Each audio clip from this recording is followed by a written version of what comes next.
अस्सलाम वालेकुम नाजरीन, इस एपिसोड के आगाज में हम देखते हैं कि उरहान साहब अपने सिपाहियों के हमरा कराजा हिसार के करीब मौजूद जरकुतै साहब के पास आते हैं। उरहान साहब आकर पूछते क्या सूरत हाल है जरकुतै साहब। तो जरकुतै कहता जैसा आपने हुक्म दिया था मेरे सुल्तान, जंगल के चारों तरफ से चरवाहों की आग आसमान को छू रही है। और उरहान साहब किले की जानब देखते हुए पूछते और किले में क्या खौफ इन पर छा गया है। जरकुतै कहता ऐसा कैसे नहीं हो सकता मेरे सुल्तान, ऐसा छाया है कि गाफिल ये समझते हैं कि हमने पूरी ताकत से किले का मुहासरा कर लिया है। उरहान साहब कहते अच्छा, अब दूसरे जाल की बारी है। थोड़ी देर में जब वो बाज़ंतीनी सिपाहियों को हम पर हमला करते देखेंगे तो वो किले से बाहर आएंगे और देखेंगे कि दुनिया कितनी बड़ी है। तो शहजादी कहती इस जाल के सामने इनके बचने के इम्कानात ना होने के बराबर हैं सुल्तान उरहान। उरहान साहब कहते जाल तो ठीक है लेकिन हमें आगे का भी सोचना होगा। कराजा हिसार को लेने के बाद महाज कम करना जरूरी है। और फिर दरसून को बुलाते हैं और उससे कहते हैं तुम्हारे भाई की शुरू की गई इस जंग को बगैर हथियारों के खत्म करने का वाहिद रास्ता तुम्हारे बाबा है। मैं चाहता हूँ कि तुम जाकर याहशी साहब से खुफिया तौर पर बात करो। तो दरसून कहता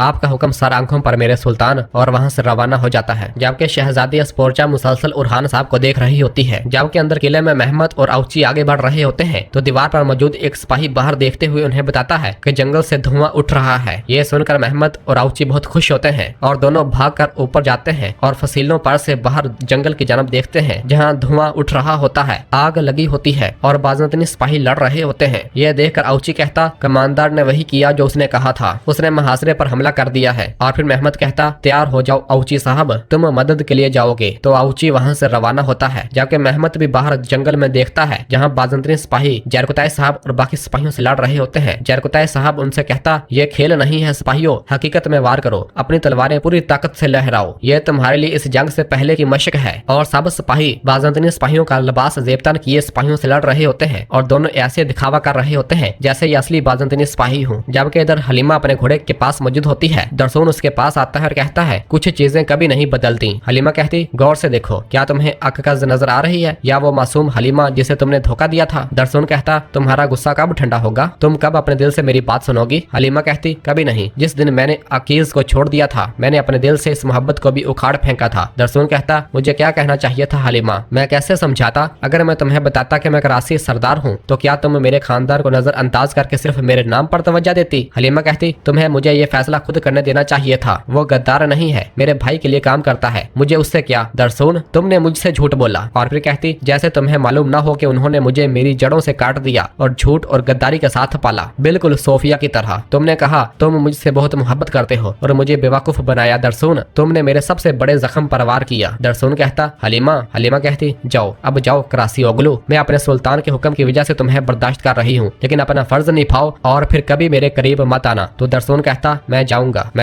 मैं जा रहा हूँ ताकि तुम्हारे भाई हमारे सुल्तान को ये ना लगे कि मैंने उनके हुक्म की नाफरमानी की है, तुम इत्मीनान रखो। हलीमा कहती अच्छी बात है, ये बेहतर होगा। और घोड़े पर सवार होती है और वहाँ से रवाना हो जाती है। तो पीछे से दरसून कहता मैं जाऊंगा लेकिन अगर मैं दरसून हूँ तो मैं अकीज को वापस लाऊंगा और तुम्हारा दिल दोबारा जीतूंगा, सरदार की बेटी मैं जीतूंगा। जबकि इधर खलील भागता हुआ उरहान साहब के पास आता है और आकर कहता है मेरे सुल्तान बोरसा से खबर है। उरहान साहब पूछते खैर है खलील। तो खलील बताता है अलाउद्दीन साहब जब शहनशाह के कबीले से वापस आ रहे थे तो उन पर घात लगाकर हमला किया गया, उनकी हालत नाजुक है, हमारे तमाम सिपाही शहीद हो गए हैं, हमारा बहुत बड़ा नुकसान हुआ है। यह सुनकर सब परेशान हो जाते हैं। और फिर खलील बताता है दुमरल और बालाबान शहीद हो गए। यह सुनकर उरहान साहब पूछते ये किसने किया, शहनशाह ने। तो खलील कहता हाँ शहनशाह और दमीर खान। जब उन्हें अलाउद्दीन साहब मिले तो यजीद उन्हें मारने के लिए उनका पीछा कर रहा था, उन्होंने आखिरी लम्हे उसे बचा लिया। यह सुनकर अब्दुर्रहमान गुस्से से कहता गद्दारों का गिरोह, वो सिर्फ घात लगाकर पीछे से वार कर सकते हैं। और फिर हलीमा कहती गद्दार। जबकि इधर राजा हिसार में महमद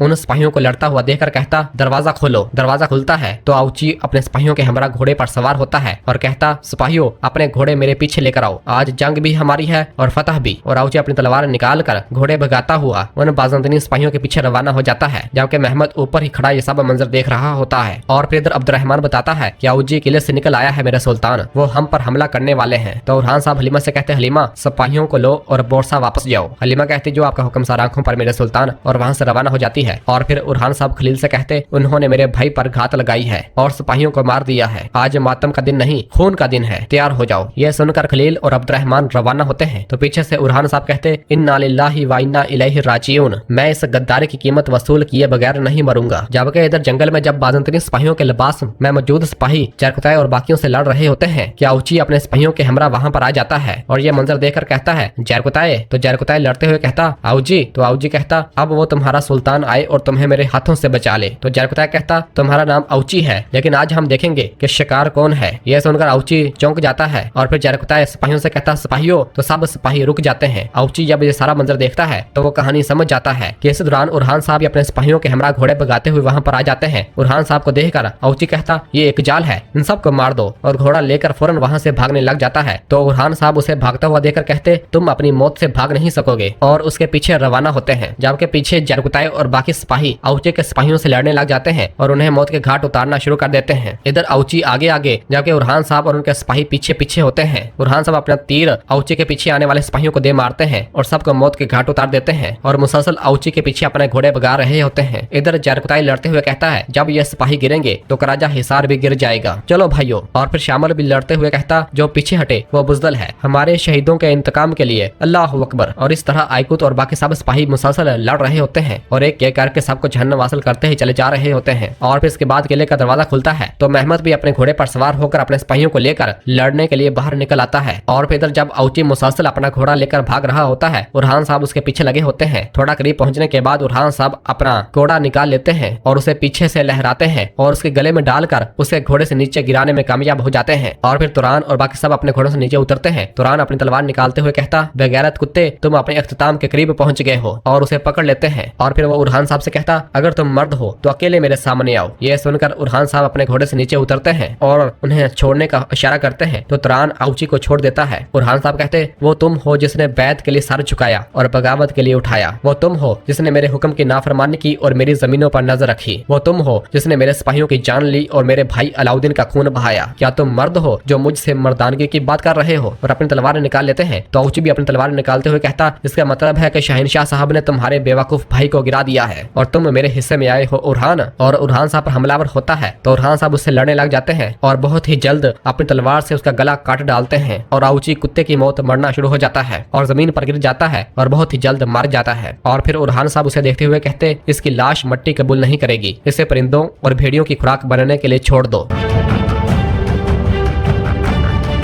जबकि इधर जंगल में जरकुताई साहब और बाकी सब सिपाही औची के सिपाहियों से लड़ रहे होते हैं और सबको मार दिया जाता है। आयकुत कहता चलो सिपाहियों फतह हमारी है, अल्लाह अकबर। और सब अल्लाह अकबर के फलाग शिगाफ नारे बुलंद करने लग जाते हैं। इस दौरान आयकुत को एक तीर आ लगता है और फिर एक और तीर आ लगता है। यह देखकर जरकुताई कहता आयकुत, और भागता हुआ आयकुत के पास आता है। कितने में बड़ी तादाद में सिपाही उनकी जानब भागते हुए आ रहे होते हैं। जरकुताई आयकुत से कहता दो तीर तुम्हारा क्या बिगाड़ सकते हैं? आयकुत कहता कुछ नहीं कर सकते। और फिर मुस्तफा उन्हें देखते हुए कहता ये शाहिनशाह के सिपाही हैं, हम फंस गए हैं। इतने में ही पीछे से महमद भी अपने सिपाहियों को लेकर आ जाता है और आकर कहता इन सब को मार दो। हुक्म मिलते साथ ही उसके सिपाही उरहान साहब के सिपाहियों पर हल्ला बोल देते हैं और दोनों अतराफ के सिपाही एक दूसरे से लड़ने लग जाते हैं। जबकि इधर जब औची की लाश को उरहान साहब देख रहे होते हैं तो इस दौरान शहजादी अस्पोर्चा अब्दुर्रहमान के हमरा वहां पहुंच जाती है और करीब आने के बाद अपने घोड़े से नीचे उतरती है और उरहान साहब के पास आती है और औची की लाश को देखती है तो कहती है हम हर तरफ से गद्दारों में घिरे हुए हैं और हर तरफ से मुनाफिकों में, हम इस तरह किस पर भरोसा कर सकते हैं उरहान साहब? तो उरहान साहब कहते ये गद्दारी की सजा है, इन सब का अंजाम यही होगा। और अस्पोर्चा को परेशान देखकर पूछते हैं क्या तुम कमांडर की बातों के बारे में सोच रही हो? तो शहजादी हाँ में सर हिलाती है और कहती है जिसने मेरे बाबा को धोखा दिया वो इनका अपना पोता है, वो अकेले इससे नहीं निमट सकते। रोम की दीवारें ऊंची हैं लेकिन वो अंदर से गद्दारी की वजह से बर्बाद हो चुकी हैं। मैं चाहे कितना ही गुस्सा क्यों न करूं, शायद मेरे बाबा सही हैं। और उरहान साहब पूछते किस बारे में? शहजादी कहती तुम्हारे साथ शादी के बारे में, रोम को बचाने के लिए, शायद यही मेरी किस्मत है। ये सुनकर उरहान साहब शहजादी अस्पोर्चा की आंखों में देखने लग जाते हैं। कितने में ही बड़ी तादाद में सिपाही आ जाते हैं और कहते हैं भागो, इन्हें घेर लो। और चारों तरफ से उरहान साहब और उनके सिपाहियों को घेर लिया जाता है। और फिर अगले ही पल हम देखते हैं कि शहनशाह और तमीर खान भी वहां पर आ जाता है और आकर कहता है तुम रास्ते के इख्तिताम पर पहुंच गए हो उरहान। तो उरहान साहब कहते तुम जिस मकसद के लिए हथियार उठाकर आए हो वो कुछ और नहीं बल्कि तुम्हारी मौत है। मैं तुमसे अपने सिपाहियों की जानों के बदले जान और अपने भाई के खून के बदले खून लूंगा। और नाजरीन इसी जगह पर एपिसोड खत्म हो जाती है। अगली एपिसोड का ट्रेलर भी रिलीज कर दिया गया है जो कि आप इसी वीडियो की एंड स्क्रीन पर देख सकते हैं। वीडियो को क्लिक करें और आने वाली एपिसोड का ट्रेलर देखें और चैनल को सब्सक्राइब करना मत भूलिएगा। दुआओं में याद रखें। अल्लाह हाफिज।